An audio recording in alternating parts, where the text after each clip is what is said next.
Hi there. I just woke up, so I had to see my little beans that were growing here.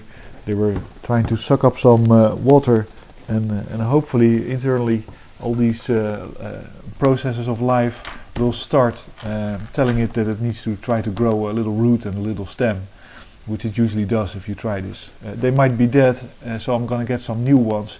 And it amazes me, I don't think these beans are genetically modified. So actually you got a very natural, very nutritious product that you can put on the shelf and keep there just in case. And a little box is enough. You know, at least you have something. Either you can eat it directly, or you can plant it. And that's of course the best thing about it. This is my land. It has some mushrooms that are trying to get out of the ground, but I'm just going to put the beans in there, and maybe try to find some other stuff that grows inside my little apartment, just to for the fun of it. And I will try to calculate the actually caloric output if you would have, let's say, a bean diet, which is not the worst thing in the world. Of course, the people in Cuba have a long experience with having black beans and rice as their staple diet. And white rice is actually not a very good thing to eat, because you have thrown out all the vitamins and all these other nutritious items that the plant makes.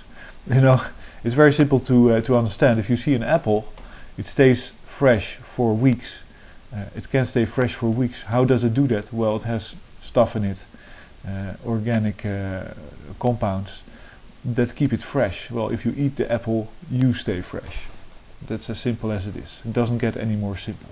If you see an aubergine, or how do you call that, or a grape that stays, anything that stays fresh a long time, like lemons and like citrus fruit, you eat it, you stay fresh a long time.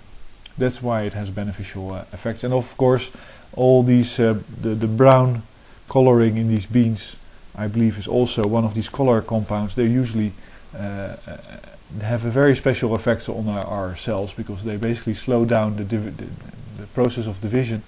They promote apoptosis, which is the process of killing cancerous cells, and they basically increase the ability of the cell to renew. There was an experiment quite recently with mice, where they had a substance that did exactly the same thing as the coloring in red grapes and in lots of fruits, to such an extent that the mice not only stayed as old as they were, so they basically didn't age, they actually rejuvenated. Well, that's what mice can do. Mice are different from people. They regenerate all the time, or some, at least parts of their body, for instance their brain, which I know for sure. But healthy stuff, and well, it's spring almost, so you'll be seeing things grow, and I'll be learning, because I have no idea about plants basically at all. I have a lot of idea about biology, but no practical experience whatsoever. Everything always dies on me. So let's hope for the best. Thanks for listening.